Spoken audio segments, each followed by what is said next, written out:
हम लोग श्रीमद् भगवद गीता के छठे अध्याय के 46वें श्लोक को देख रहे हैं। ये भगवद गीता पढ़ना भक्तों की संगत में इतना अच्छा लग रहा है, एक प्रकार का भय मन में है। अरे कुछ ही दिन में गीता समाप्त हो जाएगी, जबकि अभी हम लोग 1/3 ही किए हैं।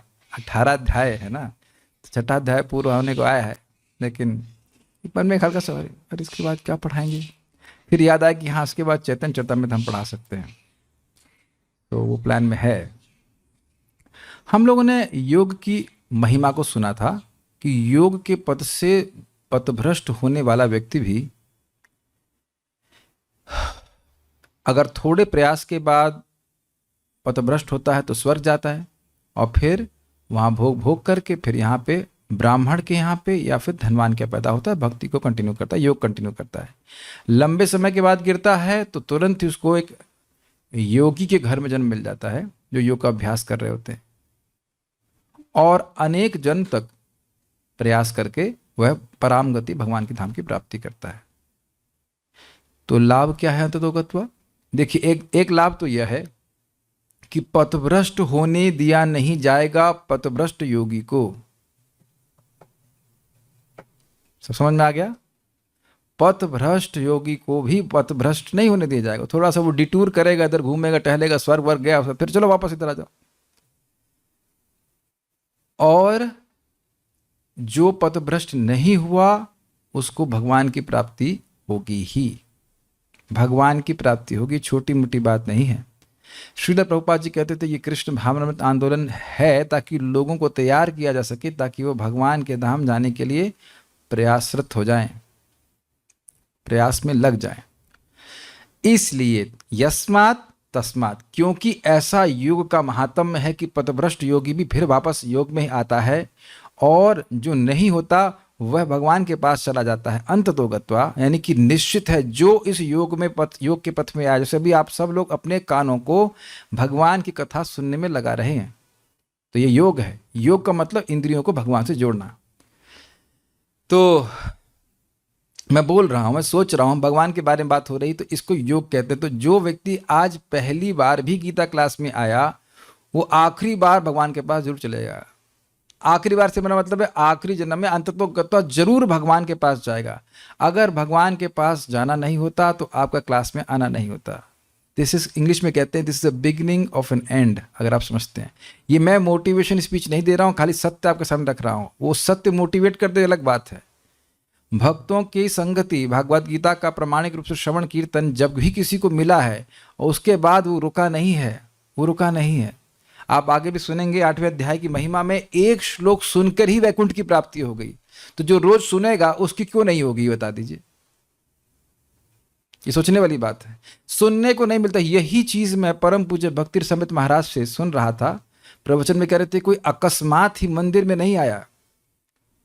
और ऐसे ही श्रील प्रभुपाद जी के शिष्य मेरे ऑफिस में आए थे जब मैं मंदिर में सेवा कर रहा था, बोले कि करोड़ों अरबों लोगों में से कोई आपसे मिला है, यह कोई एक्सीडेंट नहीं है, ये भगवान के विशेष आयोजन है कि वो आपके पास आया। आपका कर्तव्य है कि भगवान के बारे में से बताएं।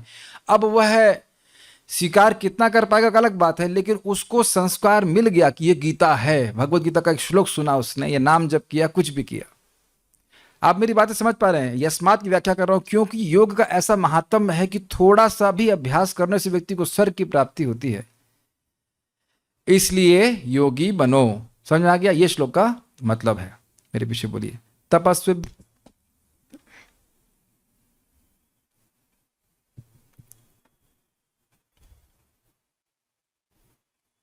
पापा कहते हैं बड़ा काम करेगा बेटा हमारा, ऐसा नाम करेगा। तो पापा है भगवान कृष्ण और बेटा है जीव, अर्जुन कह सकते हैं। उनको बोलना है बेटा तू योगी बन। अब यहाँ जगत में लोग कहते हैं डॉक्टर बन, इंजीनियर बन, ये बन, वो बन, लेकिन पिताजी यहाँ कह रहे हैं, बाप परम पिता भगवान श्री कृष्ण परमेश्वर कह रहे हैं कि तुम योगी बनो। Let's see what kind of योगी।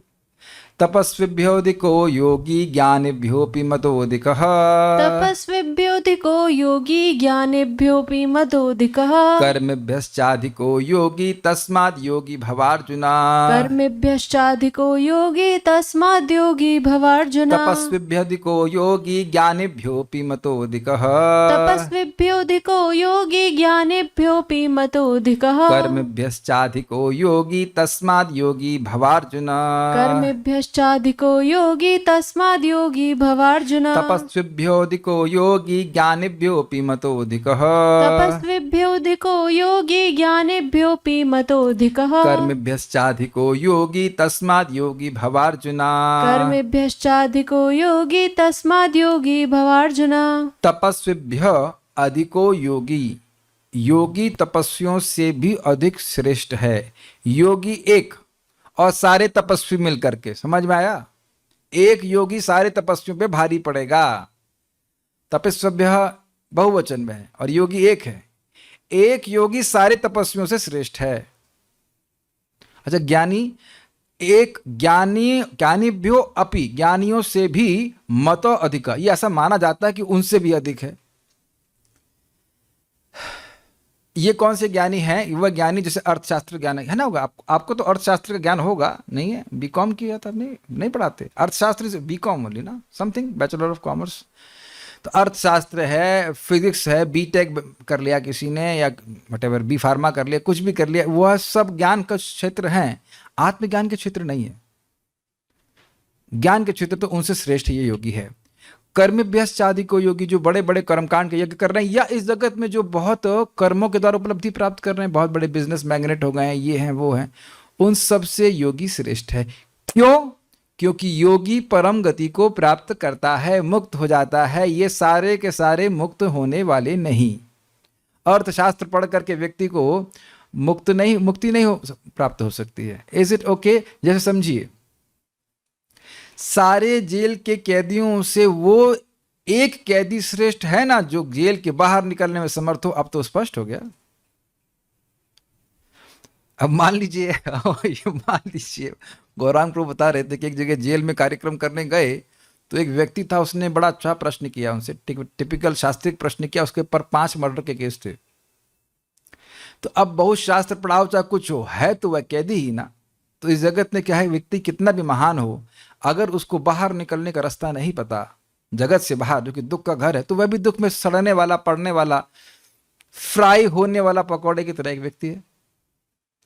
क्या ज्ञानियों को जगत का कोई कष्ट नहीं सता रहा है? क्या उनको देह, भौतिक देह नहीं प्राप्त है? सभी को प्राप्त है। और जरा विचार कीजिए, इसका मतलब क्या है? मतलब तो समझ गए आप लोग, उसको मोक्ष प्राप्त नहीं होगा। अच्छा, अब एक और बात है, कौन है ये योगी? देखिए, अब तक आप कौन से योग के बारे में सुन चुके हैं? निष्काम कर्मयोग के बारे में सुन चुके हैं, जिसमें व्यक्ति अपने कर्मों को निष्काम भावना से भगवान को समर्पित करते हुए चलता है। उससे हृदय का शुद्धिकरण होता है, आत्मज्ञान प्राप्त होता है।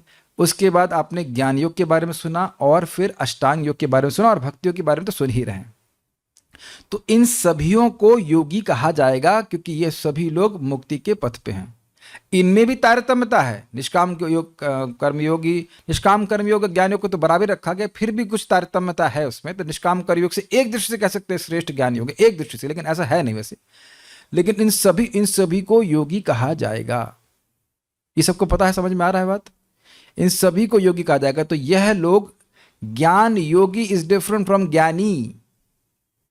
जो किसी चीज का भी ज्ञान रख रहा है, ज्ञानी कहा जाएगा।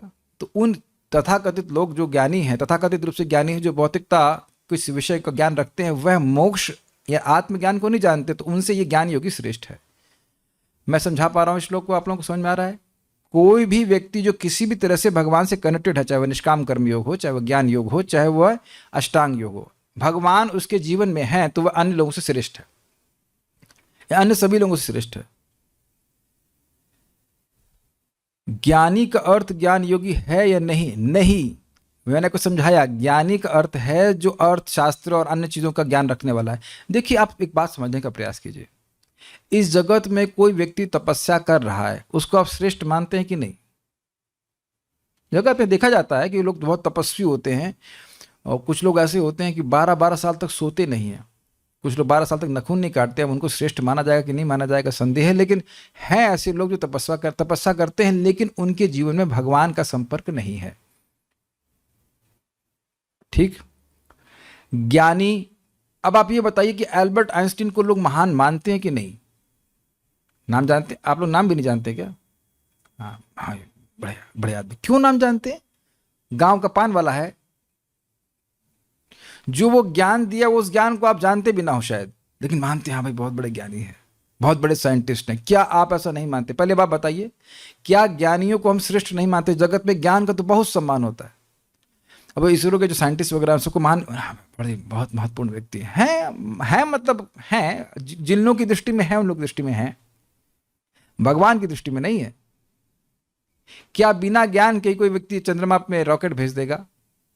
कितनी मेहनत लगी होगी, लेकिन भगवान उसको महान नहीं मान रहे हैं, क्योंकि व्यक्ति अपने रॉकेट को वैकुंठ नहीं भेज सकता है, उसमें बैठ करके वैकुंठ नहीं जा सकता है, वह मुक्त नहीं हो सकता। आप इसरो के साइंटिस्ट के पास पहुंच जाइए या नासा के पास पहुंच जाइए, भैया ये बताओ कि ये दोबारा मृत्यु को ना प्राप्त, दोबारा जन्म ना हो, ये कैसे होगा? एक भी उत्तर नहीं देगा। और सारी किताबें खोलेकर इसमें मृत्यु किसी किताब में लिखा ही नहीं है। ये प्रभुपाद जी ने MIT में जाके पूछा, मैसाचुसेट्स इंस्टीट्यूट ऑफ टेक्नोलॉजी, जिसको IT वाले भी ऊपर से ऐसे देखते हैं, बहुत बड़ा इंस्टीट्यूशन है, और वहां जाके प्रभुपाद ने कई साल पहले पूछा कि यहाँ कौन सा डिपार्टमेंट है जो आत्मा के बारे में बात करता है?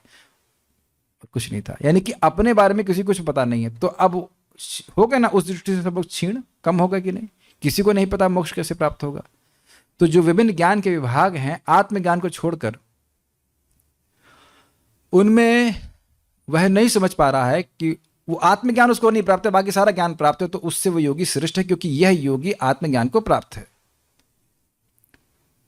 योगी और तपस्वी में क्या फर्क है? अच्छी बात है। देखिए बहुत से लोग होते हैं, और आप सर्च करेंगे तो दिख जाएंगे, वो एक जगह बैठ जाएंगे धूप में, ऊपर से धूप है और सब तरफ अग्नि जला लेंगे कंडे की। इसे कहते हैं तप करना, तपस्वी। यहाँ पे और भी कहा गया है, चंद्रायण व्रत आदि बहुत कठिन तप करता है व्यक्ति। तो ये सब तपस्या का संबंध सीधे भगवान से नहीं है, वो भगवान को सीधे अर्पण नहीं कर रहे। तो इसलिए कह रहे हैं कि ऐसे लोग योगी से अंतर। योगी जैसे भी हम लोग भगवान की सेवा कर रहे हैं, भगवान के बारे में बात कर रहे हैं, हरे कृष्ण मंत्र जप रहे हैं, तो भगवान से कनेक्शन हो रहा है, भगवान का प्रसाद खा रहे हैं, यह सब योग है। योग मतलब जोड़ना, युज। तो जब इंद्रियों को हम भगवान की सेवा से जोड़ते हैं तो उसको योग कहा जाता है। चाहे वो कर्म हो, यानी कर्मों को जोड़ रहे हैं, ज्ञान योग है तो ज्ञान को जोड़ रहे हैं, और अष्टांग योग है तो अष्टांग योग में भगवान पे ध्यान किया था। इसको मैं फिर से समझाऊंगा। देखिए, कर्मों को जोड़ने का मतलब कर्मों का संबंध भगवान से होना चाहिए। जैसे एक बहुत अजीब सा उदाहरण मैं दे रहा हूं, आतंकवादी भी खाते हैं और वह भी एक्सरसाइज करते हैं, बहुत ज्यादा एक्सरसाइज करते हैं, अपने शरीर को बहुत तंदुरुस्त रखते हैं। किस लिए? वह आतंकवाद से अपने कर्म को जोड़े हुए हैं। अग्रीड? अच्छा, भारत के जवान वो क्या मेहनत नहीं करते? क्या वो गन चलाना नहीं सीखते? लेकिन वह अपने कौशल को, वही कौशल सीख रहे हैं कि नहीं दोनों लोग, युद्ध कौशल, लेकिन उसको वह सरकार की सेवा से जोड़ते हैं। दोनों में अंतर आ गया कि नहीं? बहुत। तो जो व्यक्ति, कर्म वही है लेकिन अंतर क्यों आ जा रहा है? किससे जोड़ रहे हैं? शायद इससे अधिक एक्सप्लेन मैं नहीं कर पाऊंगा। अच्छा, एक एग्जांपल और देंगे, चक्कू चलाने के बारे में बढ़ेंगे। एक गुंडा भी चक्कू चलाता है, लेकिन अपने कर्म को वह मर्डर से जोड़ता है, और डॉक्टर भी स्कैल्पल यूज करता है, बहुत तीव्र चक्कू होता है, लेकिन उससे लोगों की जान बचाता है। तो देखिए दोनों में कितना अंतर आ गया। कर्म वही है, पेट फाड़ना, लेकिन दोनों में कितना अंतर आता है। कोई गुंडे के पास जाता है, भाई आपकी क्या फीस है पेट फाड़ने की? अंतर देख रहे हैं दोनों में। तो कर्म जब भगवान की सेवा में समर्पित कर दिया था तो उसे निष्काम कर्म कहते हैं, निष्काम कर्म योग कहते हैं। कर्मों को भगवान की सेवा में जोड़ दिया। अब उसको कैसे करते हैं उसकी व्याख्या तो पहले के अध्याय में की गई, लेकिन ये अभी आप डेफिनेशन समझ लीजिए। अच्छा, ज्ञान को अगर हम फिजिक्स से जोड़ें तो क्या कहा जाएगा उसको? फिजिसिस्ट। अग्रीड? ज्ञान को केमिस्ट्री से जोड़ें तो केमिस्ट, इज इट नॉट? ज्ञान को आप मैथमेटिक्स से जोड़ेंगे तो मैथमेटिशियन, तो ज्ञान को अगर आप भगवान से जोड़ेंगे तो ज्ञान योगी। Got it? उसी तरह से कर्म योगी, उसी तरह से तपस्वी अगर कोई है, अगर वो भगवान की सेवा में जुड़ा हुआ है, मान लिया अष्टांग योग में तपस्या होती है, यम नियम आदि है, तो उनका प्रयोजन है कि मन को भगवान में एकाग्र किया जाए, तो वह योग कहा जाता है। लेकिन केवल व्यक्ति अब तपस्या कर रहा है और भगवान पे ध्यान नहीं कर रहा तो केवल तपस्वी कहा जाएगा, वह योगी नहीं कहा जाएगा। I think this is very clear.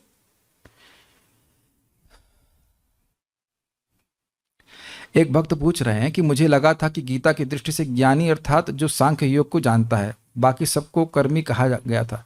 देखिए, जो आपकी बात थी ज्ञानी के अर्थ में, वो बिल्कुल ठीक है, लेकिन वहां पे ज्ञान योग ज्ञान योगी ना बोलकर ज्ञानी कर दिया गया था। इसीलिए श्लोक को समझना बहुत इंपॉर्टेंट है। यहाँ पे ज्ञानियों से अधिक कर रहे हैं योगी को। तो योगी वो सारे योग थे जिन जो ज्ञान योग, कर्म योग, निष्काम कर्म योग, ज्ञान योग और अष्टांग योग कर रहे हैं, और भक्ति योग। तो वह अपने विभिन्न डिसिप्लिन को भगवान से जोड़ रहे हैं। यहाँ पे ज्ञानी को थोड़ा अलग किया गया, इसीलिए आपको ध्यान से श्लोक सुनना पड़ेगा। जो आपने कहा बिल्कुल सही है कि अभी तक ज्ञान योगी को ही ज्ञानी कह देते थे।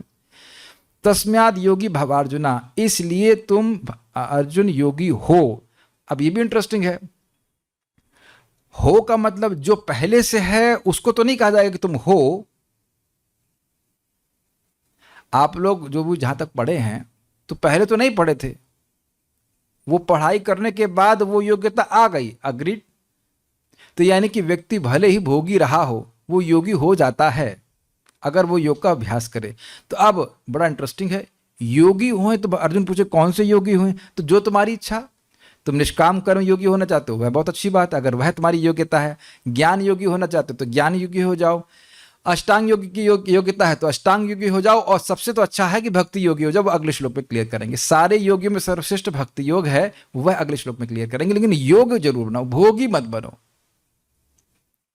एक और बात समझनी चाहिए कि ज्ञानियों को वह सुविधा प्राप्त नहीं है, तपस्वियों को सुविधा प्राप्त नहीं है, कर्मियों को सुविधा प्राप्त नहीं। क्या कि पथभ्रष्ट होने के बाद भी व्यक्ति को फिर से योग का मौका मिले।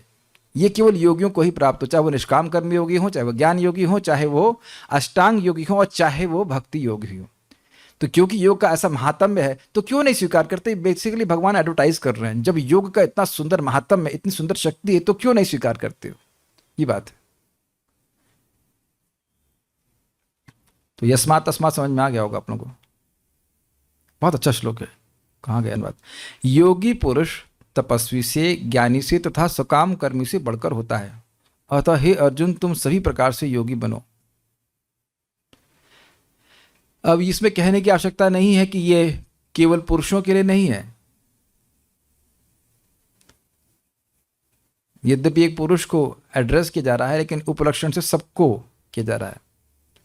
अन्वय, योगी यानी योगी तपस्विभ्य अधिकः, तपस्वियों से श्रेष्ठ है। ज्ञानिभ्यः अपि अधिकः, ज्ञानियों से भी श्रेष्ठ है।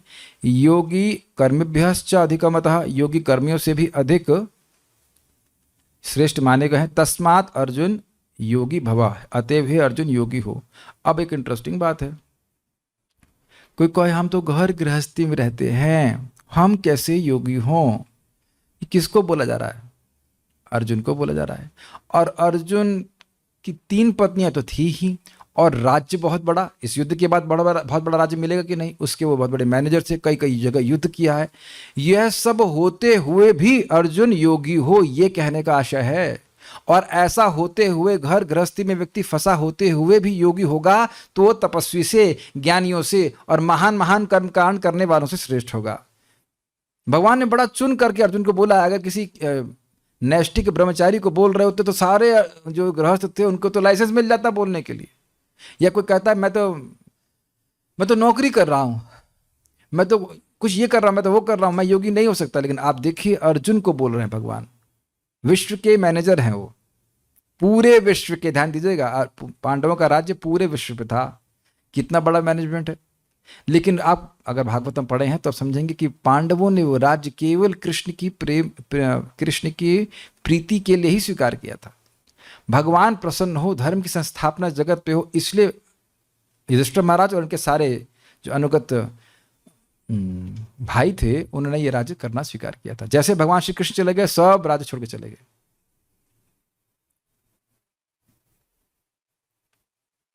श्रीधरी, चूंकि ऐसी बात है, उसकी व्याख्या हो गई, क्योंकि ये युग का महात्म है, इसलिए कृच्छ चांद्रायण आदि, श्रादि नहीं आदि त्रप में निष्ठा रखने वाले साधकों से भी योगी श्रेष्ठ है। कृच्छ मतलब कठिन, और चांद्रायण कोई व्रत होता है, उसकी डिटेल मैंने पढ़ी थी, अभी मुझे याद नहीं, लेकिन बहुत कठिन व्रत होता है। वो बहुत कठिन व्रत करने वालों से श्रेष्ठ है योगी। और योगी होना आसान है। कुछ समझ में आ रहा है? शास्त्र ज्ञान संपन्न ज्ञानियों से भी योगी श्रेष्ठ है, अर्थशास्त्र आदि उसको और क्लियर किया जाएगा। तथा इष्ट पूर्ति आदि है, प्रादि नहीं, आदि कर्म करने वाले कर्मियों से भी योगी श्रेष्ठ माना जाता है, माना गया है। इसलिए हे अर्जुन तू योगी हो। अब इसको आप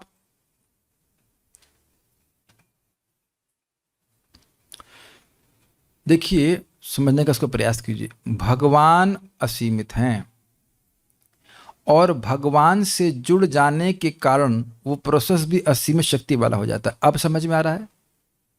देखिए, जैसे हम लोग कई बार श्लोक को कोट किए हैं, गोकोटि दानम ग्रहणे खगस्या प्रयाग गंगोदक कल्पवासः यज्ञायुतम मेरु सुवर्ण दानम गोविंद कीर्तिर्न समम शतांशैः। काश कोई इस श्लोक को भी समझ जाए। गोकोटि दानम ग्रहणे खगस्य, करोड़ों करोड़ों गायों को चंद्र ग्रहण के समय दान देने से, और प्रयागराज में, तीर्थराज प्रयाग में ब्रह्मा जी के एक दिन तक निवास करे, वो भी गंगा जी के तट पर। मतलब कुछ तपस्या ही कर रहा है वहां पे, होटल पे नहीं, गंगा जी के तट पे। और गंगा जी जहां बहती हैं वहां तीर्थ है, पहले ही समझ लीजिएगा। और उसमें भी प्रयागराज, और उसमें भी ब्रह्मा जी के पूरा एक दिन पर्यंत निवास कर रहा है। और ब्राह्मणों को हजारों हजारों यज्ञों में मेरु के समान पर्वत प्रमाण दान करे स्वर्ण का। ये सारे पुण्य मिलकर भी भगवान का नाम एक बार बोलने के लिए, गोविंद कीर्ति, गोविंद की कीर्ति, गोविंद बोलने के 1/100 अंश के बराबर भी नहीं है। अब तो मैं और व्याख्या करने की जरूरत नहीं। जिसने एक बार हरि बोला है वो इन सब पे भारी पड़ेगा। और ये कितने भारी हैं, समझ में आया? ये कर्म करना कितना भारी है। एक गाय को दान करने के लिए व्यक्ति शायद जीवन में एक बार दान करेगा तो बहुत खुश हो जाता है, वाह वाह वाह। और मैं बार बार भक्तों का ध्यान आकृष्ट करना चाहता हूं कि यदि आपने आज एक गाय दान करी है तो महसूस कुछ नहीं होता है, लेकिन आपका एक विश्वास होता है कि हमारे पास पुण्य इकट्ठा हो रहा है। कि शास्त्र के आधार पर सुनते तो वही शास्त्र बता रहे हैं कि ये सारे मिलकर भी हरे कृष्णा बोलने वाले के बराबर नहीं है। तो अब तो समझ में आ रहा है कि कौन सा योग करना है। इसीलिए इसको श्रेय का मार्ग कहा जाता है। भक्तियों को भरा पड़ा है श्रेय, भरा पड़ा है। प्रसाद खा लिया ना सब लोगों ने? आज एक भक्त को हम बता रहे थे कि आप भगवान को भोग अर्पण करके प्रसाद ग्रहण करें। तो भगवान विष्णु का प्रसाद ग्रहण करने मात्र से व्यक्ति 100 पीढ़ियों का उद्धार करता है। और कल मैं बड़ा निषेध मुख से सुन रहा था चीज को कि भगवान विष्णु का प्रसाद विष्णु ही है, एकदम स्पष्ट। और उसका अपमान करने वाले को बीमारियां प्राप्त होती, निम्न योनि प्राप्त होती। आप लोग इस संबंध में छोटी सी बात बता रहा हूं, अगर आ ही रहा है तो मायापुर में जगन्नाथ जी हैं, बड़े मजेदार जगन्नाथ है वो, बड़े जैसे कहते जागृत विग्रह। तो एक दूसरे विश्वास वाला व्यक्ति मंदिर के बाहर जा रहा था और व्यक्ति ने जगन्नाथ जी का प्रसाद उसको दिया। कहता मैं नहीं लूंगा, और फेंक दिया। तो रात्रि में जगन्नाथ को सपने पे आया, उसको छाती पे चढ़ गया और मारने लग जाए उसको। तो इतनी हिम्मत कि तुम मेरा प्रसाद रिजेक्ट करो, तुम्हारी इतनी हिम्मत। तो अगले दिन वो दौड़ता हुआ आया, वो उधर सब बंगाल का क्षेत्र है। तो कहले दादा दादा दादा दादा बोल रहा है कि प्रसाद खाना है, प्रसाद दो प्रसाद दो प्रसाद दो। राजापुर के जगन्नाथ, यस। तो भगवान का प्रसाद में इतनी शक्ति है, बहुत अद्भुत बात है। मैं अभी श्लोक नहीं कोट कर पा रहा हूं, लेकिन आने वाला चैतन्य भागवत में कल पढ़ा था कि देखिए इस जगत में हर व्यक्ति दैव के वश में पुण्य और पाप कर रहा है। दैव समझ रहे, भाग्य के वश में, लेकिन वो दैव कृष्ण के अधीन है। इसलिए भक्त लोग कृष्ण की उपासना करते हैं कि कृष्ण की उपासना करने वाले दैव के अधीन नहीं रहते। क्या स्टेटमेंट है ना।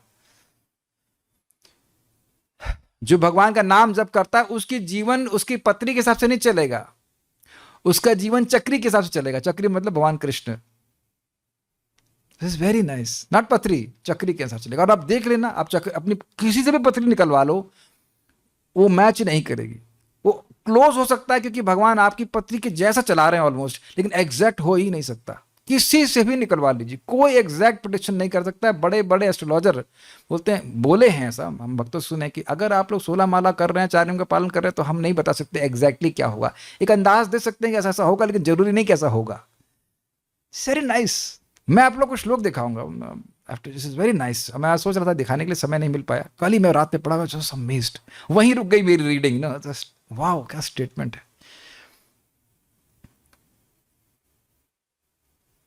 पत्री, पत्नी, अरे पत्नी नहीं भाई, पत्री, पत्री, पत्री नहीं समझते हैं आप, जन्म पत्री। जन्म पत्री के अनुसार नहीं चलने वाला जीवन आपका। एक व्यक्ति कोई बोल रहा है मेरे पत्री में लिखा नहीं कि डिवोटी हस्बैंड मिलेगा। हमने कहा किसी की पत्री में नहीं लिखा रहता है, किसी की पत्री में लिखा रहता है कि डिवोटी बनेगा नहीं बनेगा, ऐसा ऐसा कुछ नहीं बताते। कौन बता सकता है कि आप हरे कृष्ण मंत्र जपेंगे? हमने तो आज तक किसी की पत्री में नहीं, किसी एस्ट्रोलॉजर से नहीं बोला, मालूम कर पाया कि ये हरे कृष्ण जपेगा। ये हो सकता है वो बोलेगा आध्यात्मिकता में रुझान हो, लेकिन ये बता दे कि कौन सा मंत्र जपेगा। ठीक है, तो आप लोग एक आइडिया ले लिए कि योग करने वाला व्यक्ति, हाँ एक और एक इंटरेस्टिंग बात है, कर्म कांड करने वाला व्यक्ति स्वर्ग प्राप्ति करेगा बहुत मर मर के, और उसका पुण्य क्षीण होता जाएगा, वो गिरेगा, चाहे उसकी वासना समाप्त हुई हो या नहीं हो, वो नीचे गिर जाएगा। क्षीणे पुण्य मर्त्यलोकम विशन्ति। लेकिन हमने क्या सुना था, जो योग से भ्रष्ट होगा वो स्वर्ग जाएगा, और जब तक उसकी वासना पूरी तरह समाप्त नहीं होगी तब तक वहां रहेगा, फिर वो नीचे आएगा। तो दोनों में अंतर हो गया कि नहीं? कर्म कांड में सफल होगा तो एक फिक्स टाइम के लिए जा रहा है स्वर्ग, और यहां थोड़े समय योग किया और गिर गया तो जितना समय अनलिमिटेड फ्री लाइसेंस मिल गया स्वर्ग में रहने का। तो क्या योग श्रेष्ठ नहीं हो गया? आप सब भक्त जानते हैं कि भगवद गीता के 18वें अध्याय की महिमा सुने हैं कि नहीं सुने हैं? 5 लोग व्यक्ति बोल रहा था, हमें बहुत अच्छी ये सब बातें सुनाने से समझ में आ जाएगा। एक व्यक्ति थे, वो इंद्र थे, और उनका गुणगान हो रहा था उनके चेलों के द्वारा, या ऐसा कह सकते हैं पार्षदों के द्वारा। और अकस्मात एक व्यक्ति आया और उन्हीं के सेवकों ने इंद्र को नीचे उतार करके दूसरे व्यक्ति को बिठा दिया। तो इंद्र को बड़ा आश्चर्य हुआ, वो व्यक्ति इंद्र बन गया।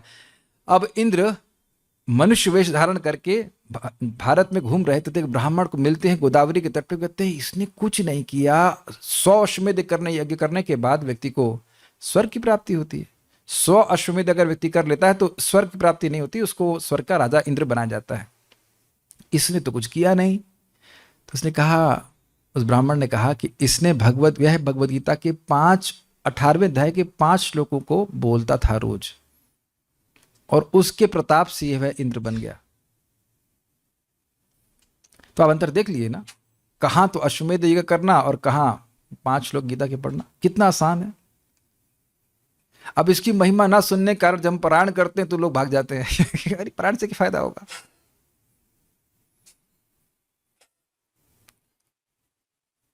तो आप समझ ही गए किस प्रकार से योग शक्तिशाली है। गीता भूषण टीका, निष्काम कर्म योग जो ज्ञान गर्भा होता है और जिसका पर्यवसान अष्टांग योग में होता है, वह मुक्ति का कारण होता है। निष्काम कर्म योग, आत्मज्ञान प्रकाशित हो रहा है, उसके बाद व्यक्ति ज्ञान योग करता है, फिर ज्ञान योग से अष्टांग योग में आता है, या फिर निष्काम कर्म योग से सीधे अष्टांग योग पे भी आ सकता है। वह अंततोगत्वा इस फल को योगी के लिए लाता है जो इस पद से गिर भी क्यों न जाता हो। मतलब आत्मज्ञान की प्राप्ति कराता है, आत्मा की अनुभूति, आत्मा के आनंद, असीमित सुख का अनुभव कराता है, अगर वह गिर भी जाए तो भी। इसलिए यह इंगित करने के बाद अब इस श्लोक में भगवान योगी की प्रशंसा करते हैं। अब पूछेंगे कि भाई ये योगी की प्रशंसा क्यों कर रहे हो? जो पथ प्रशंसनीय है उस पे चलने वाला प्रशंसनीय नहीं होगा। आप ये देखिए कि इस जगत में किसी को पूछते हैं आपका लड़का क्या कर रहा है या लड़की क्या कर रही है, तो कहते हैं यूपीएससी की तैयारी कर रही है, मतलब आईएएस बनने की तैयारी कर रही है। तो क्योंकि वो पद इतना श्रेष्ठ है कि उसकी तैयारी करने वाले को भी श्रेष्ठ कहा जाता है। कोई कहे कि भाई आपका लड़का क्या कर रहा है, वो रिक्शा वाले बनने की तैयारी कर रहा है, तो आप उसको तो कोई आप महिमा नहीं बोलेंगे ना।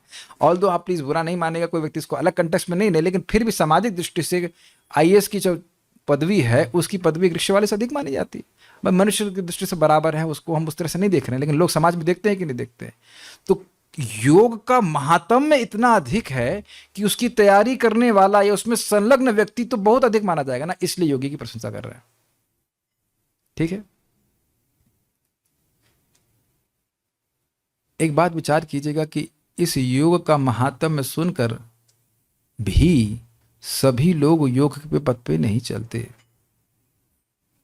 आप लोग मेरी बातें समझ रहे हैं? मेरी बात समझना तो पहले आप छोड़िए, आप बताइए दिख रहे हैं कि नहीं? मैं सीनियर भक्तों को बोल रहा हूं, ये गो कोटि दानम वाला श्लोक चाहे आप लोग सब लोग अपना यूट्यूब चैनल बना बना करके पोस्ट कर दें, इसका मतलब यह नहीं कि सभी लोग जो स्वीकार कर लेंगे और हरे कृष्णा करने लग जाएंगे। अग्रीड? तो योग के बात को सुनना पहले दुर्लभ है महिमा, और महिमा सुन करके श्रद्धा हो जाए, बहुत अच्छी हो ही जाती है, अगर बार बार सुने और श्रद्धा हो जाए, करने लग जाए तो फिर बहुत श्रेष्ठ है। ये अर्थ है इसका। पहली बात, उन लोगों को सुनने को नहीं मिलता, और सुनने के बाद भी करें ये जरूरी नहीं है। आप में से कभी लोगों को अनुभव हुआ है कि किसी अद्भुत दवा को आपने सुना अपने जीवन में और लिया नहीं कई दिन तक, क्योंकि विश्वास नहीं था? कभी हुआ ऐसा आप लोग संग? यस। पहले तो यही संदेह होता है, यार ये कैसे काम कर सकती है, इतने दिन से मैं परेशान हूं, इतनी दवा ट्राई कर चुका ना, ठीक नहीं हुआ, ठीक नहीं हुआ, ये छोटी सी दवा कैसे कार्य कर सकती है? लेकिन कदाचित मन में इच्छा आ जाए और आप श्रद्धा हो, चलो ट्राई करके देखता हूँ, ट्राई करके देखता हूँ तो फिर करने लगता है। जैसे हाँ, अभी भक्त ने मुझे याद दिला दिया कि भाई मेरे देखा था, मुझे बहुत पेट का प्रॉब्लम रहता था बचपन से ही, क्या क्या चीज़ ट्राई करी मैंने, कैबेज खाया, ये खाया, नहीं जा रहा था, और सूर्य नमस्कार किया तो लाभ हुआ। और भी मैं मेरे अपने हाथ को ही दिखाता हूँ, यहाँ पे भी मेरे कट्स लगे हुए हैं, उसमें वार्ड्स हो रहे थे। तो एलोपैथी में आप सर्च कर लीजिए, इलाज ही नहीं है, और होम्योपैथिक दवा खाई, ठीक हो गया, हमेशा के लिए गायब हो गया। तो आश्चर्य होगा ना, जिस बीमारी का इलाज पूरी पैथी में ही नहीं है, वो एक दवा आपको ठीक करेगी, 200 रुपए की दवा ठीक कर दे रही। तो मैं क्यों उदाहरण दे रहा हूं, समझ में आ रहा है कि लोग क्या। एक एग्जाम्पल देता हूं, बिल्कुल आपको समझ में आ जाएगा। नामाचार्य श्री हरिदास ठाकुर जी, इनको गोवर्धन मजूमदार और हिरण्य मजूमदार के घर में भगवान के नाम की महिमा कहने के लिए बुलाया गया।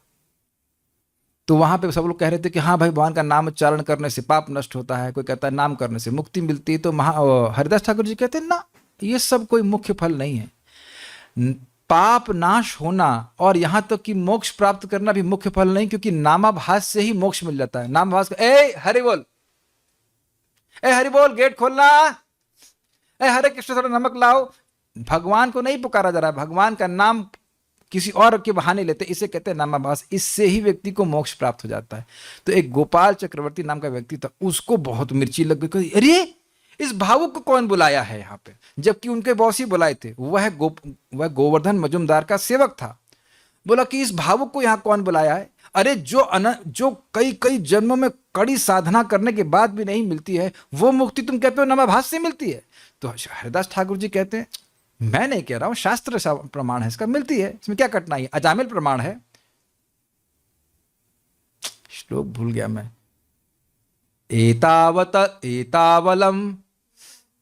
एतावतालमघ निर्हरणाय पुंसां संकीर्तनं भगवतो गुणकर्म नाम्नां विकृष्य पुत्र मघवान यदजामिलोपि नारायणेति म्रियमाणमियाय मुक्तिम।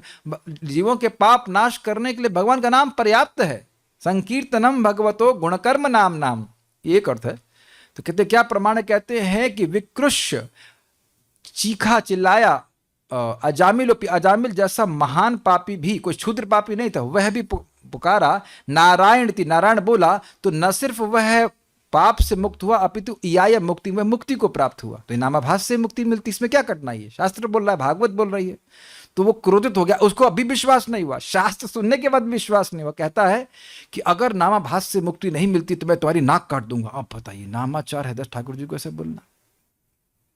तो नामाचार्य हरिदास ठाकुर जी भी कहते हैं, ठीक है, अगर नामाभास से ही मुक्ति नहीं मिलती तो मैं अपनी नाक स्वयं काट लूंगा। उनको असहज विश्वास था नाम के ऊपर, भगवान के नाम के वह सेवक थे, तो नाम की महिमा उनके हृदय में प्रकाशित हो रही थी। तो सब लोग कान पकड़ कर, इतना कान बंद कर ली, इतना बड़ा अपराध नाम हरिदास ठाकुर जी के प्रति, उस व्यक्ति को तुरंत बहिष्कृत कर दिया, और 3 दिन के अंदर ही उसको कुष्ठ रोग हो गया, एक महान भक्त का अपराध करने के कारण। तो आप समझ रहे हैं, इस जगत में कुछ लोग ऐसे हैं कि इतना पाप हृदय में बना हुआ है कि वह सुनने के बाद भी भगवान की महिमा नहीं सुनेंगे, समझेंगे, योग को स्वीकार नहीं करेंगे। तो जो योग को स्वीकार कर रहा है उसका चित्त अत्यंत उत्कृष्ट है, इस कारण से योग स्वीकार कर रहा है। हाँ, मैं करूंगा, मैं भगवान की बात मानूंगा, मैं जप करूंगा इत्यादि। ठीक है। एक बात याद आ रही मेरे को, आज एक भक्त बोले, हमने कहा कितना माला हुआ? कहते 10 माला। उनको बड़ा अच्छी बात है, माला हो गया। कहते मैं बहुत स्लो करता हूँ, मुझे 15 मिनट लगता है एक माला करने में। हमने कहा कुछ लोगों को 15 साल लगता है एक माला करने में। समझ में आया? कहते रहिए कहते रहिए कहते रहिए कहते रहिए, 15-20 साल हो जाएगा तब जाके वो एक माला करना शुरू करेंगे। ये स्थिति होती है। तो आपको तो 15 मिनट ही लग रहा है, कोई दिक्कत नहीं है।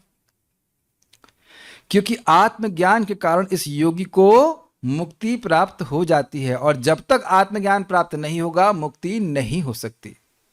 सिंपल सी बात है, ये दरवाजा बंद हो गए, बहुत सारी चाबियां हैं लेकिन ताला खोलने वाली चाबी नहीं है, तो क्या करेंगे? इस रूम में घूमते रहेंगे।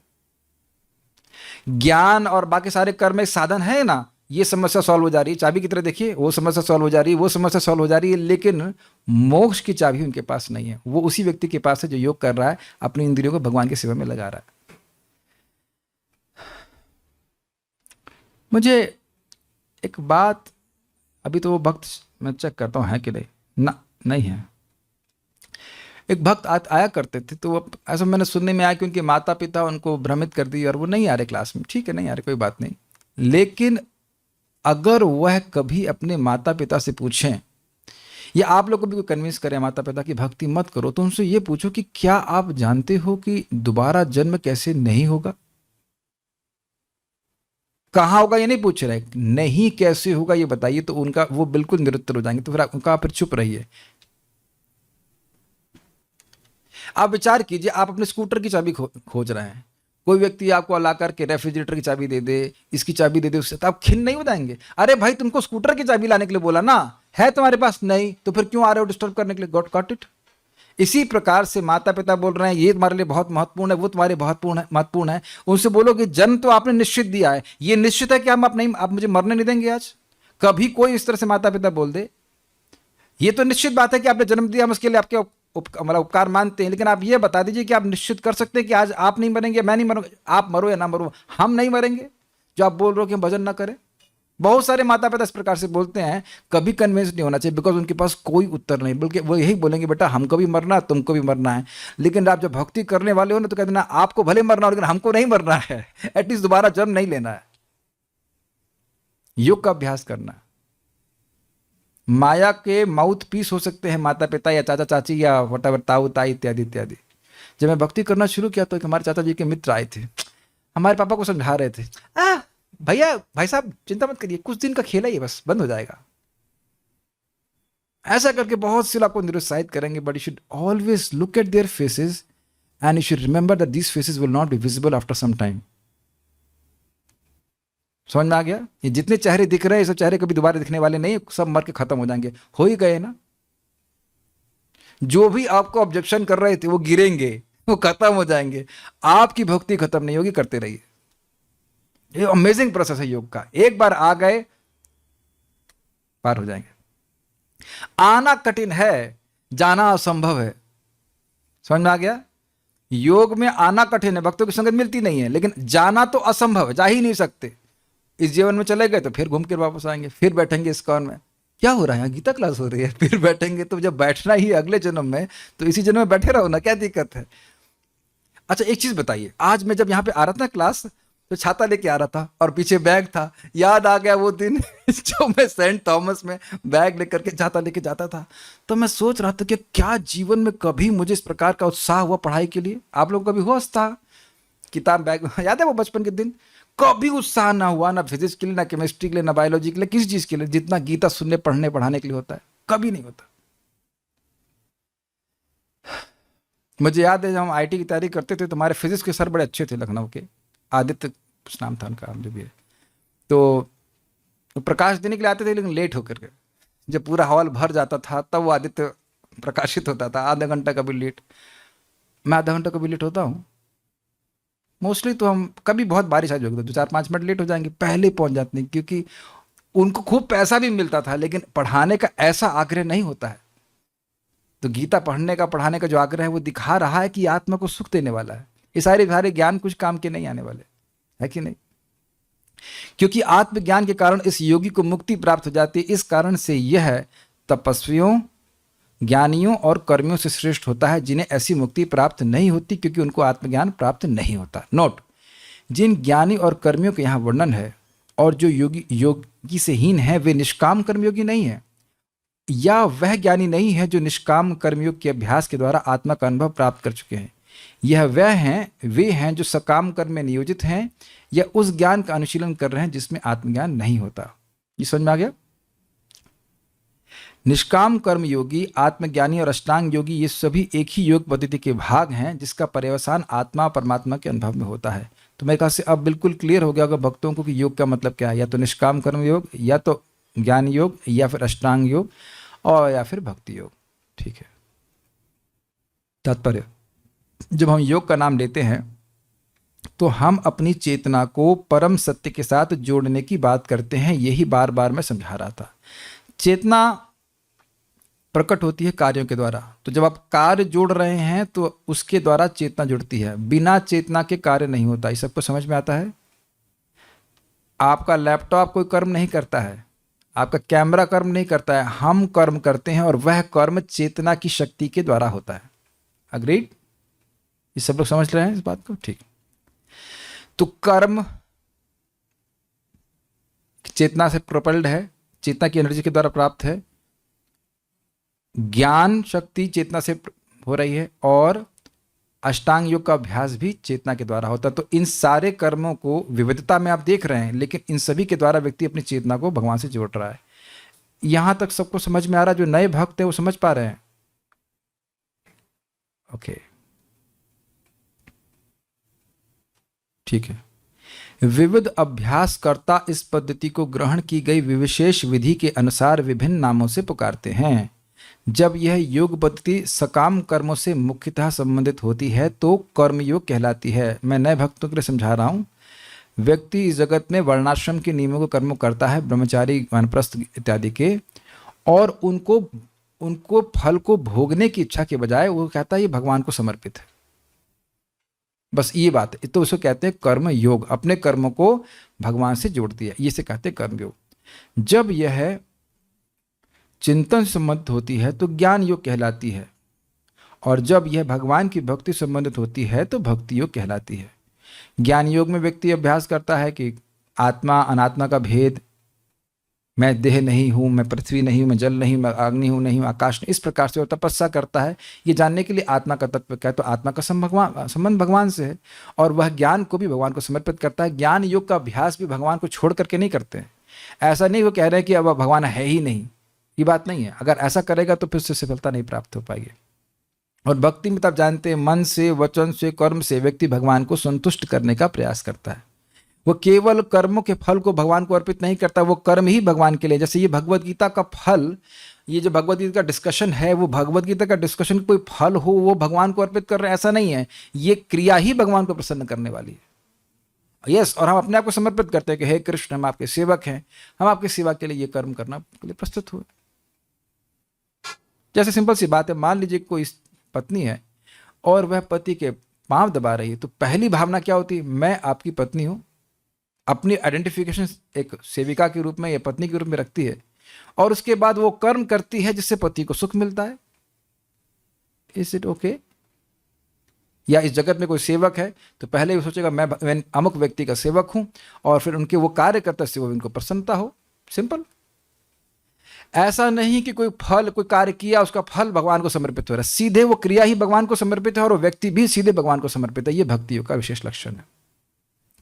भक्ति योग या कृष्ण भावनामृत समस्त योगों की परम सिद्धि है, जैसा कि अगले श्लोक में बताया जाएगा। व्यक्ति निष्काम कर्म योग करे, धीरे धीरे शुद्ध होकर के वह अब ज्ञान योग में आता है, फिर शुद्ध होकर के फिर वह अब अष्टांग योग करने लगता है। लेकिन जब तक वो भक्ति योग में नहीं आता तब तक वह परफेक्ट नहीं है।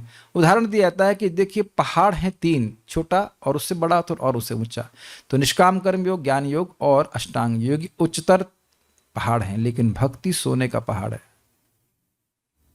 उनका अलग है। भगवान ने यहां पर योग की श्रेष्ठता की पुष्टि की है, किंतु उन्होंने इसका उल्लेख नहीं किया कि यह भक्ति योग से श्रेष्ठ है।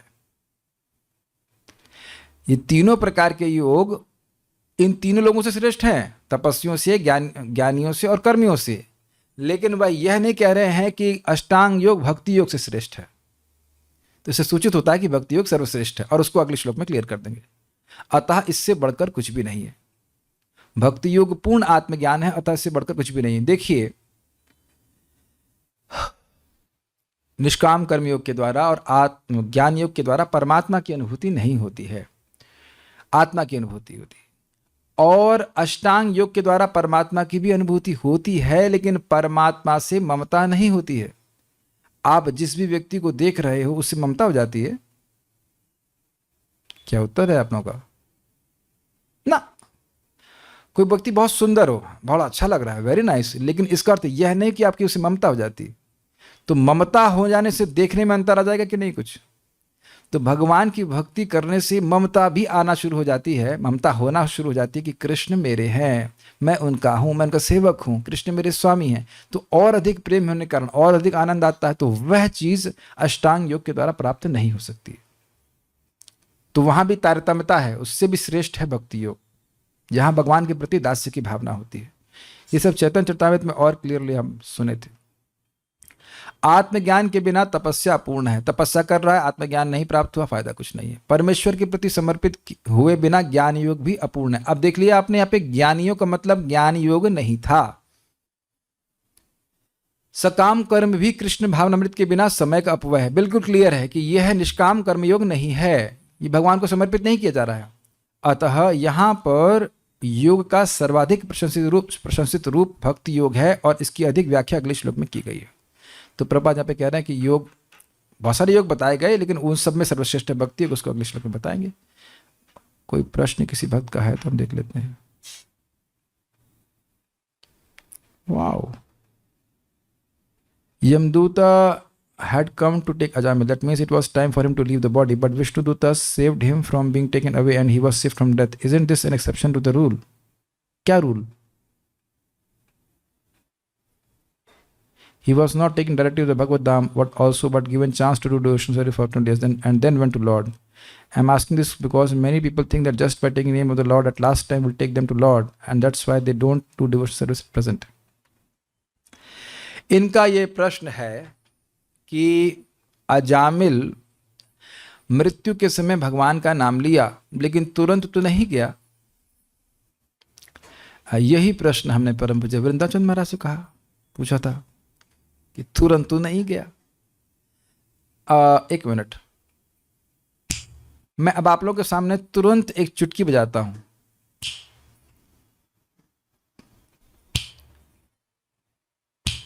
आप लोग भी बजाइए, आता आपको बजाना? या तो सोएंगे तो नहीं, तो कई बार बजा दी। अब मैं ये कहूं कि चुटकी बजाने में कोई टाइम नहीं लगा, है ना? सही बोला? बुद्धिमान है। चुटकी बजाने में भी 1 सेकेंड लगा। तो आपके टाइम ऑफ फ्रेम से, मतलब एक दिन का 24 घंटा लें तो हम बोलते हैं ना, ये काम तो हम चुटकी बजाते हुए कर देंगे। अच्छा, चुटकी बजाते हुए कौन सा काम करते, करके दिखाइए। हाँ बोले ना, अरे ये रोटी तो हम चुटकी बजाते बजा देंगे। हम चलो, मैं बजा रहा हूं, बजाओ, बनाओ रोटी। ये तो भाषा का प्रयोग इस प्रकार से होता है। क्या चुटकी में कोई माता जी चलो चैलेंज करते हैं, क्या एक चुटकी में आप रोटी बना देंगी? तो बढ़िया है, फिर तो आपको डिवोटी की तो नौकरी मिल ही जाएगी। चुटकी बजाते रहिए और कड़ाकड़ 100 रोटी तैयार। है कि नहीं? ये तो भाषा का प्रयोग है। तो अब महाराज ने बड़ा सुंदर बताया, कहा देखिए, जो मुक्ति कई कई जन्मों में नहीं मिलती है, वो 12 साल में मिल गई तो इसे चुटकी ही तो कहेंगे, सद्य ही तो कहेंगे, तुरंत ही तो कहेंगे।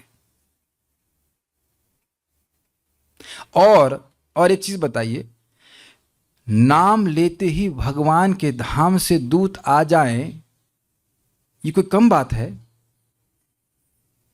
ये कम बात आप समझ रहे हैं?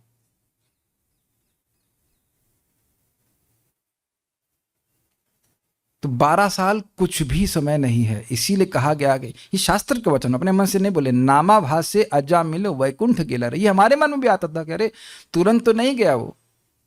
तो थोड़ा उत्कंठा जागृत करनी होती है। उत्कंठा जागृत कराने के लिए ऐसा किया। ऐसा आप नहीं कह सकते हैं कि अंत समय में माला नाम उच्चारण करने वाला व्यक्ति भगवान के पास नहीं जा सकता है या नहीं जाता है।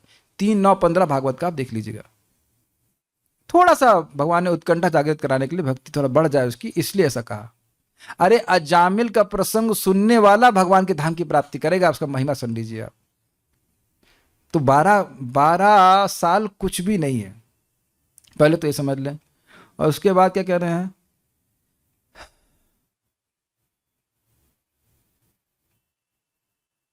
कुछ लोग सोचते हैं कि आखिरी समय में भगवान का नाम लेंगे और वो भगवान के पास चले जाएंगे।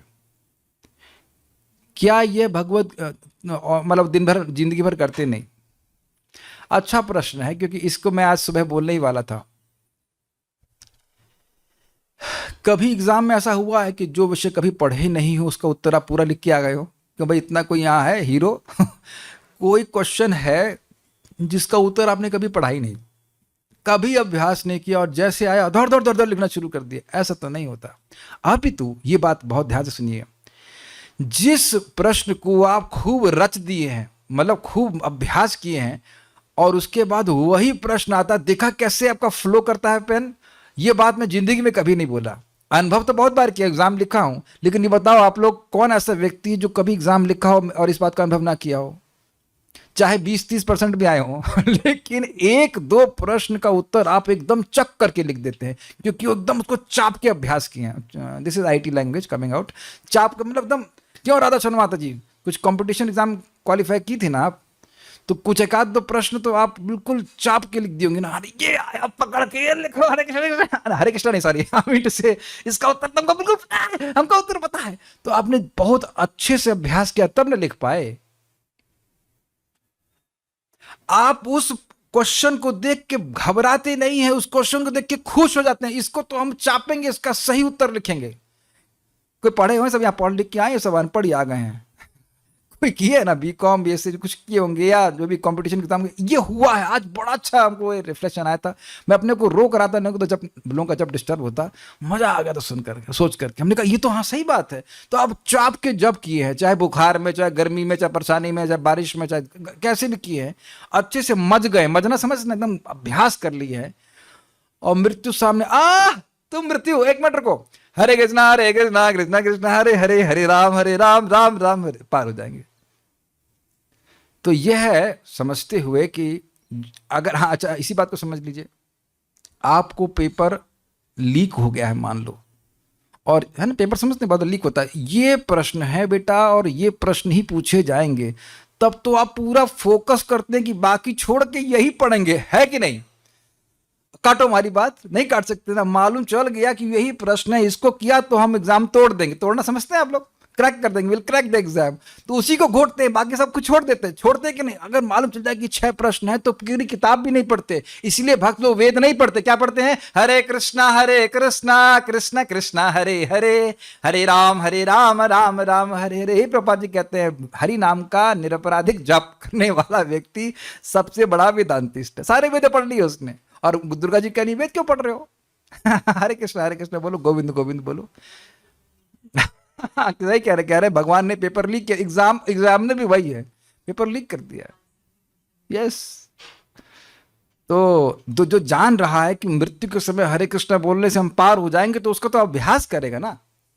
और आप लोग प्लीज, मैं कैसे शेयर करूं, कहां शेयर करूं समझ में आ रहा। 3-9-15 परम पूज्य वृंदावन महाराज ने इस पे लेक्चर दिया है, पढ़ेंगे तो समझ में आएगा, लेकिन सुन के देखिए मजा आ गया। यस्यावतार गुण कर्म विडंबनानि नामानि आसु विगमे सहसा गृणन्ति तेनैक जन्म शमलम सहसैव हित्वा। आखिर भूल रहा हूं, if you can help me with that. कौन यहाँ पे? तुंग विद्या इज हियर। 3-9-15 अगर श्लोक पोस्ट कर दे सबको तो सब लोग को दिख जाएगा। बहुत अच्छा कह रहे हैं, यस्यावतार गुण कर्म विडंबनानि, जिनके अवतार इस जगत के लोगों के गुण और कर्मों का अनुकरण करते हैं, विडंबन करते हैं।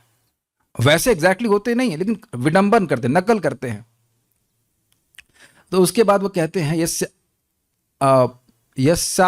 यस्यावतार गुण कर्म विडंबनानि, क्या हो गया, व्हाट आई डिड, हाँ,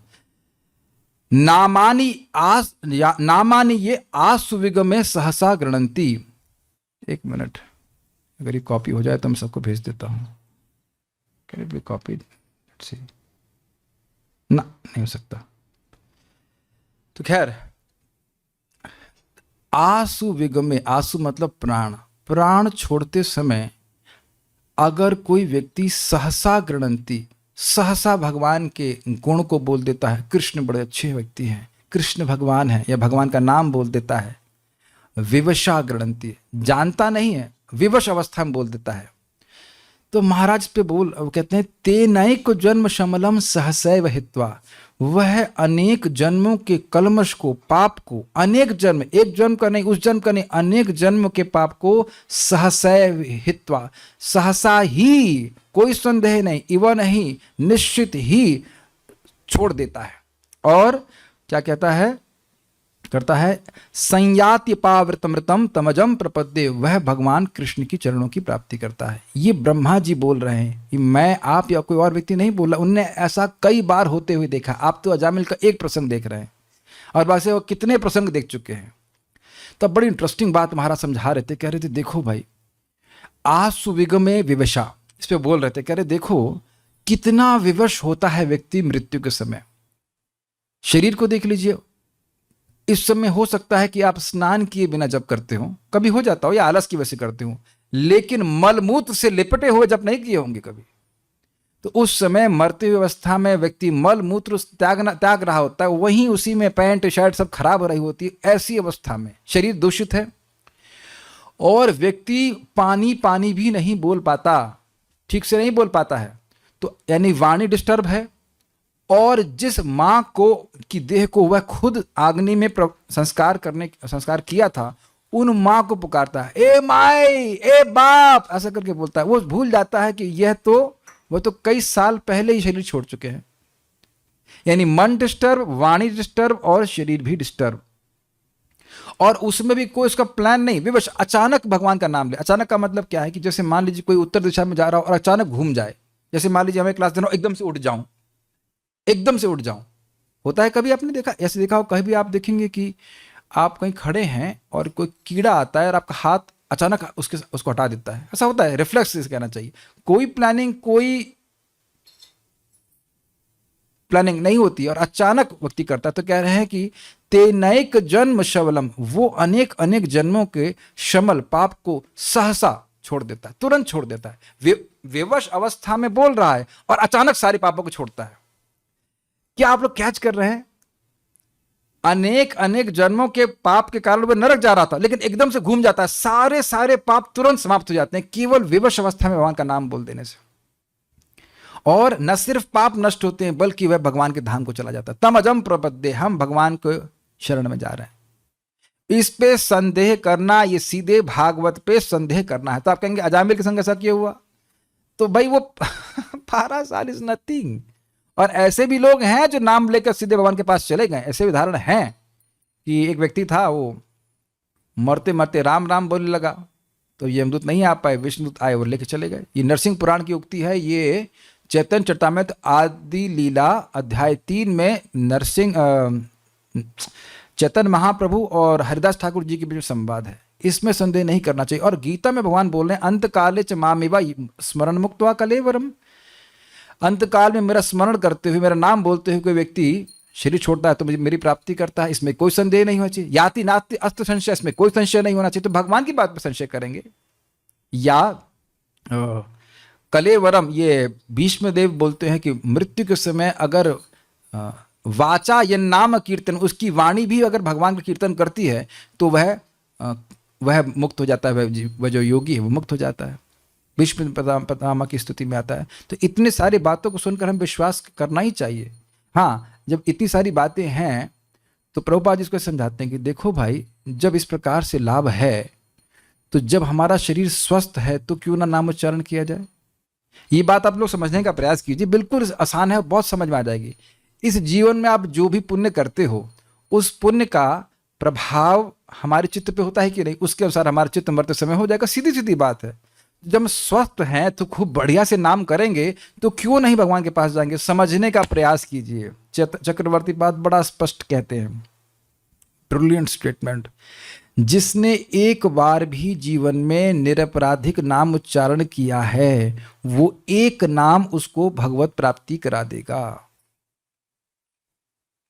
और इसको हमने बिल्कुल पढ़ा चुका हूँ, इंग्लिश में पूरी टीका पढ़ा चुका हूँ और हिंदी में भी पढ़ा चुका हूँ। 6.2.9-10 किसी को चाहिए तो हम लिंक सब भेज देंगे, यूट्यूब में रखा हुआ, बिल्कुल क्लियर लिखा गया है। इसीलिए भूरिजन प्रभु कहते हैं, बहुत अच्छा कहते हैं कि एक महामंत्र सुनने का प्रयास करो। आपने एक बार भी हरे कृष्ण सुना है, बोला है, सुना है, कोई अपराध नहीं है। और वो नाम व्यक्ति को, अगर उसने कोई अपराध वैष्णव का नहीं किया वो कुछ, तो वह भगवान की प्राप्ति करा देगा। अच्छा, अपराध किया तब तो उसको दोबारा जन्म मिलेगा, लेकिन कर्म के अनुसार नहीं, इसलिए कि उसके अपराध नष्ट हो और उसकी भक्ति बढ़े, भक्ति फलित हो। हम में से हम ये नहीं कह सकते कि हम इसी जन्म में जाएंगे, लेकिन अगला जन्म हम अपने कर्मों के अनुसार नहीं, भगवान की व्यवस्था के अनुसार लेंगे। क्या दिखाई नहीं पड़ रहा है इतने सारे डिस्कशन के बाद? तो जो लोग कह रहे हैं कि हम नहीं करेंगे, मृत्यु के समय नाम उच्चारण करेंगे, वो मृत्यु के समय भी नहीं करेंगे। समझ में आ रहा है ना बात? और अगर कर लिया तो पार हो जाएंगे, कर लिया तो पार हो जाएंगे, लेकिन वो करने वाले हैं नहीं, बहुत मुश्किल होता है। और चलो एक चीज बताइए, ये जाप करके क्या इसी जीवन में प्रतिदिन आनंद नहीं हो रहा, सुख नहीं मिल रहा है? अच्छा ये बताइए, कितने लोगों को अनुभव होता है कि ब्रेकफास्ट हम बड़ी शांति से लेते हैं? हम का मतलब मैं, हम नहीं, हम का मतलब आप सब भाई 2 रोटी सब्जी चावल मिल गया तो, और नहीं तो कितना चक चक चक चक चक। अरे और फायदा ना समझ पा रहे हैं तो कम से कम पैसे बचते हैं तो फायदा बच रहा है, फायदा दिख रहा है कि नहीं? नाम उच्चारण करने से कितना वासना नष्ट हो जाती है, कचर कचर कचर। यहाँ मूवी देखने जाओ, ये है यहाँ। और क्या आप लोगों का कभी ऐसा जप नहीं हुआ जब आप रुकना नहीं चाहते थे? यार many days where you don't want to stop chanting. तो चैंटिंग का कोई और लाभ नहीं है, चैंटिंग का लाभ चैंटिंग ही है, इसलिए चैंटिंग कर रहे हैं। मुक्ति उक्ति के लिए नहीं कर रहे हैं, चैंटिंग का सुख मिल जाए इसके लिए करते हैं। तो आप इस प्रकार से उम्मीद है कि कुछ समझ पाए होंगे और उनको उत्तर दे सकते हैं। पता नहीं आपकी बात का उत्तर हुआ कि नहीं हुआ, लेकिन इसमें कोई संदेह नहीं है कि भगवान का नाम कर लेने वाला भगवान के पास जाएगा। अब एक प्रश्न कह रहे हैं कि क्या मृत्यु का समय फिक्स्ड है? देखिए, आचार्यगण समझा रहे हैं कि अजामिल को 100 साल तक जीना था, लेकिन उसके पाप के कारण उसकी मृत्यु कम हो गई थी। ये होता है इस जगत में, कोई व्यक्ति का आयु फिक्स्ड है, लेकिन अगर बहुत बड़ा पाप कर देता है तो उसकी आयु कम हो जाती है। जैसे हिरण्यकश्यप के केस में वहां पे सुखदेव गोस्वामी जी कहते हैं कि प्रहलाद महाराज के प्रति अपराध करने के कारण उसकी आयु कम हो गई, नहीं तो अभी भी हिरण्यकश्यप का राज चल रहा होता, मरने वाला नहीं था किसी से। वो तो ब्रह्मा जी से बेनिडिक्शन ले लेता, मरने वाला नहीं था। भगवान कहते हैं, भगवान भी कहते हैं कि ये जब मेरे भक्त प्रहलाद का अपराध करेगा तो मैं उसको आके मार दूंगा। तो ये सब चीजें हैं। मैं समझ रहा हूं आपका विश्वास है, मैं खाली आपको उत्तर देने का प्रयास कर रहा था कि ये हमको सबसे अच्छा लगा था कि जब अच्छी तैयारी होती है तो क्वेश्चन आते हैं, आप खुश जाए, यार चापेंगे, खूब नंबर मिलेंगे, खूब नंबर मिलेंगे। इसमें तो यार, इसमें तो 100 टन में 10 मिलेगा, है कि नहीं? ऐसे वही से आप तड़ लेते हैं और 10 में 10 ही मिलता है। और इसमें तो 16 में 16 करने, आपको 16 भी नहीं बोलना है, हरि। एक हमको श्लोक बहुत अच्छा लगता है शिव जी का। शिव जी कहते हैं कि एक्चुअली कल ही हम शिव जी के बारे में पढ़ रहे थे, तो उसमें ब्रह्म वैवर्त पुराण से लिखा है, तो वहां भगवान शिव जी की शादी कराना चाहते हैं। सही में शिव जी की शादी करवाने चाहते हैं, तो शिव जी कहते हैं नहीं, हमें शादी वादी नहीं करनी है, हम चाहते हैं कि अनंत अनंत युगों तक हम आपके नाम गाते रहे, हमसे बड़ा आनंद आ रहा है। बाद में करवा दिए भगवान ने, अलग बात है, लेकिन लिखा हम कौन आपका नाम गाना चाहते हैं। और शिव जी का वक्तव्य बड़ा सुंदर है। वो कहते हैं कि कोई रा बोलता है, तुम्हारा आग्रह होता है कहीं माँ तो नहीं बोल देगा। और यही शिव जी काशी में सबको राम राम बोल करके, जो मरने वाला व्यक्ति जो मर रहा होता तो उसको राम बोल देते हैं कान में और पार करा देते हैं। तो शिव जी ऐसे हैं, मतलब समझ रहे हैं मेरी बात? जो व्यक्ति नाम उच्चारण कर रहा है उसका ध्यान कहीं पे भी हो, लेकिन भगवान का ध्यान उसके ऊपर है कि इसकी रक्षा करनी है। एक और बात मैं बोलूंगा, आज बहुत सुंदर बात मेरे को याद आई थी। क्या करें भाई, बच्चे हैं तो ध्यान तो रखना पड़ेगा, करना ही पड़ सकता है। तो आप देखेंगे कि माता पिता एक बंधन का अनुभव करते हैं, बच्चा हो गया तो पालना ही है। क्यों? हमारा बच्चा है। माता पिताओं, गलत तो नहीं कह रहा हूं ना मैं, कोई विरोध? जिनके बच्चे हैं तो वो अब जानते हैं, हाँ आप क्या कर सकते हैं, बच्चा तो है हमारा। तो अब जो नाम बोल दिया तो भगवान की क्या मति प्रभुपाद जी क्या होती है उसके प्रति? भगवान कहते हैं, प्रभुपाद कहते हैं, although is a rascal, Jamil के बोल में, ऑल्दो इज ए रास्कल, ये नालायक है, फिर भी इसको प्रोटेक्शन देना मेरा कर्तव्य है, क्योंकि ये मेरा है, ये तो मेरा है। और ऐसा नवज्ञानियों के लिए बोल रहे हैं, ये ज्ञानी मेरा है, ये कर्मी मेरा है, ये तपस्वी मेरा है। नहीं, क्या मेरा है? तो हमारा स्मरण भी, अरे ये तो मेरा नाम भी नहीं बोलता, तो मेरा क्या है बताइए? लेकिन अजामिल जैसा व्यक्ति अजामिल जैसे व्यक्ति ज्ञानियों से, कर्मियों से, तपस्वी श्रेष्ठ है ना, उन लोगों के लिए वैकुंठ से विमान नहीं आता। भगवान ने जेड ग्रेड की सिक्योरिटी अपने वैकुंठ में 4 पार्षद अपने पार्षदों को भेजा था, उस इस नालायक को वटेवर, इस व्यक्ति को बचाओ, उसने मेरा नाम लिया।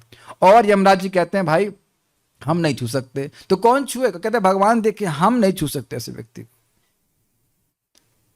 तो नाम की महिमा के बारे में तो आपको विश्वास है, हम खाली हमको बोलने में अच्छा लगता है भगवान के नाम के बारे में, तो हमारी खुद की श्रद्धा स्ट्रांग हो जाती है। ऐसे प्रैक्टिस नहीं है कि कटने जलने गिरने पे भगवान का नाम निकले, अच्छा कटने जलने पे निकले, मम्मी का नाम निकलता है बाद में याद आता है कृष्ण बोलना था, इसकी प्रैक्टिस कैसी होगी? प्रैक्टिस करके। अच्छा प्रैक्टिस की प्रैक्टिस कैसी होगी? प्रैक्टिस करके। देखिए हम इससे थोड़ा सा विरोध होगा, क्योंकि मैं मम्मी मम्मी बोलता नहीं तो मम्मी आता ही नहीं, पापा पापा बोलता है नहीं, पापा बोलने में मुझे दिक्कत हो रही, कृष्ण कृष्ण आसानी से निकल रहा है, और बोल के देखो आप लोग पापा पापा पापा पापा मुश्किल से निकल रहा है, 16 बार पापा बोलने में दिक्कत होगी, पापा पापा पापा पापा नहीं निकल रहा, लेकिन कृष्ण कृष्ण कृष्ण कृष्ण आसानी से निकल रहा है। और ये हमारे संग हुआ था भरतपुर में। अब पता नहीं मृत्यु के समय होगा क्या नहीं होगा, लेकिन यहाँ देखा भरतपुर से हम लौट रहे थे, उस दिन तूफान आया था, हम ड्राइवर हमारे बड़े एक्सपर्ट हैं, उस दिन उनको नहीं दिखा और एकदम से वो एक पेड़ गिरा हुआ था। कौन सोचेगा कि पूरा पेड़ ही गिरा रहेगा, और कुछ धुंध था तो जोर से ब्रेक मारा और सभी हम लोग बोले कृष्णा, ये कृष्ण कृष्ण बोल रहे, तो अकस्मात मुख से कृष्ण निकलता है। ये देखिए ना, कभी सर में चोट लगती है कुछ, या पाँव में कट कस के लगता है, कृष्ण कृष्ण निकलता है। ये मेरा कोई विशेषता नहीं है, जो लोग कृष्ण कृष्ण बोलते हैं कृष्ण कृष्ण निकलेगा, नहीं तो लोग क्या क्या मुख से शब्द निकालते हैं। तो जब शब्द का अभ्यास ही है तो निकलेगा, और अभ्यास कीजिए। आप प्लीज समझने का प्रयास कीजिए, ये अलग एग्जाम है। इस एग्जाम में आपने जो पूरा पढ़ाई करी उसका फायदा मिल रहा है कुछ समझ में आ रहा है? जो जीवन भर नाम उच्चारण की उसका भी तो लाभ होगा। और यही तो वरदराज जी से, प्लीज सुन लीजिए, मजा आ जाएगा सुनकर कि आप रामानुजाचार्य जी कथा सुने थे, बहुत अच्छा कथा है। श्रीपाद रामानुजाचार्य जी के एक महान वैष्णव गुरु थे, इनका नाम था कांचीपूर्ण, क्षमा कांचीपूर्ण, जहां तक मैं सही बोल रहा हूँ, कांचीपूर्ण। तो वो वरदराज जी से सीधे बात करते थे, भगवान का विग्रह था, उससे सीधे बात करते थे। तो रामानुजाचार्य जी ने कहा कि मेरे 6 प्रश्न हैं, ये नहीं बताया 6 प्रश्न कौन से हैं, आप उनसे पूछना, भगवान से पूछना, उसका उत्तर बताना। तो कांचीपूर्ण भगवान को बोलते हैं कि श्रीपाद रामानुजाचार्य जी के कुछ 6 प्रश्न हैं, उनके उत्तर क्या हैं? तो भगवान तो सबको जानते हैं, भगवान ने उत्तर बता दिए। एक प्रश्न ये था, ध्यान दीजिएगा, रामानुजाचार्य जी ने वो प्रश्न नहीं पूछा था उनको, तो उन्हें कहा कि वरदराज जी कह रहे हैं कि आपका एक प्रश्न था कि अगर किसी भक्त ने जीवन भर निष्ठा से आपका स्मरण किया है और मृत्यु के समय आपका स्मरण नहीं करता तो उसे क्या होगा? तो भगवान ने कहा कि मैं तो उसका स्मरण करके उसे अपने पास लेके आऊंगा। और अब देखिए, जटायु सीता जी को बचा नहीं पाए, तो क्या भगवान श्री राम बोले कि तुम प्रोजेक्ट में फेल हो गए? आप में से किसी ने कभी किसी गिद्ध के संस्कार में पार्टिसिपेट किया है? गिद्ध, ईगल बोलते हैं ना, ईगल बोलते हैं, वल्चर। आज आप जब में क्यों नहीं आए? प्रभु जी हम गिद्ध के संस्कार में गए थे। कभी कोई बोलेगा इस तरह से? कभी सोचे कि हम गिद्ध के संस्कार में जाएंगे? और भगवान ने एक गिद्ध की सेवा को भी स्वीकार किया, असफल सेवा को, एक्सटर्नली असफल सेवा, जिसके देह को स्वयं भगवान श्री राम संस्कार करें तो क्यों नहीं साकेत लोक में जाएगा? बताओ आप, इतने भगवान उदार हैं। तो भक्त को तो उत्साह होता है कि हम पूरा जीवन के हर क्षण जितना संभव हो सके भगवान का नाम बोलेंगे, कथा बोलेंगे। और इसका फायदा छोड़ दीजिए, इसकी खुद की एक मादकता नहीं है नामोच्चारण करने की। आज हमारे बीच में एक नया बेबी है, उसने 16 माला किया है, तो उनको अच्छा लगा कि बुरा लगा? उससे पूछो भाई, हम नाम नहीं ले रहे, रिकॉर्डिंग में भी जा रहा है, इसलिए न्यू डिवोटी अच्छा लगता है, ऐसा तो नहीं कह सकते अच्छा नहीं लगता। सब लोग तो हाँ, तो सब वृद्धि दिख रहे हैं ना, 80 साल 90 साल के मैं भी बुढ़ा हो गया हूँ, तब बुढ़ापे में रिटायर हो गए, तब जाकर के हम जॉब कर रहे हैं। Is it not? हमको कोई दुख नहीं है, मतलब क्या कह सकते हैं, प्री जवानी या जो बुढ़ापे का पहले वाला काम भाग होता है ना, 20 से लेकर 40 साल भगवान की सेवा में चला गया, बड़ा आनंद है, वाह मजा आ गया, भगवान ने सेवा में लगा के रखा और अभी भी लगा के रख रहे हैं। उम्मीद है कि बुढ़ापे तक सेवा निवृत्त नहीं करेंगे लगा के रखेंगे। तो वह व्यक्ति मूर्ख है जो भगवान का नाम नहीं ले रहा। कितना मजेदार चीज है। हरे कृष्ण, इज इट नॉट? और कुछ कह रहा है, हे भगवान comes automatically in different times. क्या वह कृष्ण को पुकारने? तो ठीक है, अगर आप भगवान के रूप में कृष्ण को स्मरण कर रहे तो ठीक है। तो क्या आप भगवान हरे भगवान हरे भगवान हरे हरे भगवान भगवान बोलते हैं क्या मंत्र चेंज कर दिया है? ये भगवान भी ठीक ही है, भगवान तो कृष्ण ही है, लेकिन कृष्ण बोलना से अच्छा है। वैसे गजेंद्र भगवान का गुणों का स्मरण कर रहे तब भी भगवान आ गए थे, तो वो भी ठीक है, ठीक है, लेकिन हरे कृष्ण बोलना अच्छा रहेगा।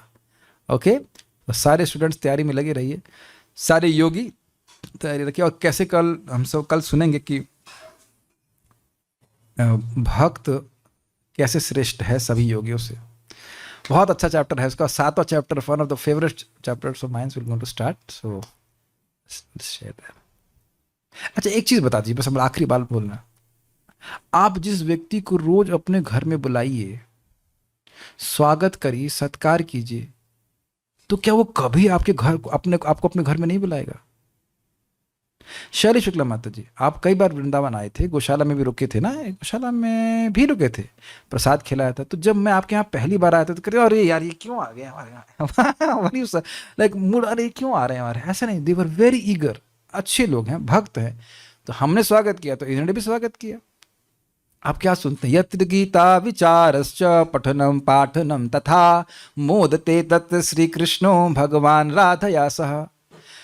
हम नहीं बुला रहे हैं तो भी राधा कृष्ण मोदते, बड़ी प्रसन्नता से उस स्थान पे आ जाते हैं जहाँ गीता का विचार हो रहा है। 365 दिन कर रहे हैं, सारे जीवन भर कर रहे हैं, तो अंततोगत्वा बड़ी प्रसन्नता से भगवान आपको नहीं बुला लेंगे धाम में? क्या संदेह है बताइए? जो व्यक्ति आपके रोज खा रहा है भगवान को भोग लगा रहे हैं ना, खा रहा है, उसको आप पुकार रहे हैं, जप कर रहे हैं, सब कुछ कर रहे हैं, वो आपको मृत्यु के समय छोड़ देगा, अब मर जाके तू, ऐसा हो सकता है। अजामिल को नहीं छोड़े तो आपको कैसे छोड़ देंगे? Okay, so will stop here. Shrimad Bhagavad Gita की जय, श्रील प्रभुपाद की जय, निताई गौर प्रेमानंदे।